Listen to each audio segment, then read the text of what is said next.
Assalamualaikum Adik. Waalaikumsalam. Sihat? Sihat je. Adik ni tak sihat ni. Biasalah orang tua, kerja baik, kerja sakit. Pakcik ni lebih baik pergi jumpa doktor. Nantilah cik ajak anak pakcik jumpa pergi klinik. Boleh tak apa lagi kami gerak dulu Yalah. Assalamualaikum. Salam.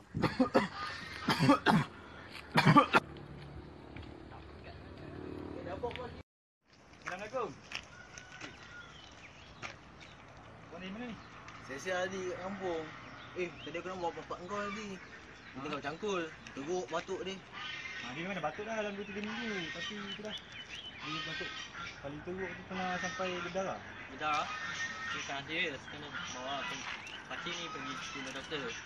Dia ada simptom yang lain lah. Misalnya berpeluh waktu malam, lesu dan sakit dada. Ada. Tapi tu lah. Aku dah pujuk dia. Tapi dia tak nak pergi sini. Oh, macam tu cuba pujuk dia lagi lah. Bahaya ni. Okey lah, nanti aku cuba pujuk dia. Okey, kalau macam tu tak apa lah. Kita anggap dulu lah. Okey. Terima kasih.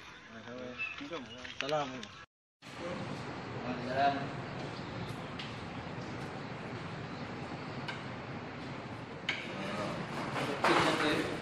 Pakcik Ustaz. Asal. Okey, kenapa pakcik datang ini saya ni? Ini batu-batu biasa dulu. Tapi anak pakcik suruh pakcik datang. Oh, awak ni batuk dah berapa minggu dah?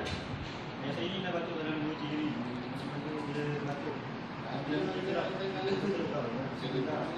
Oh, dah berdarah.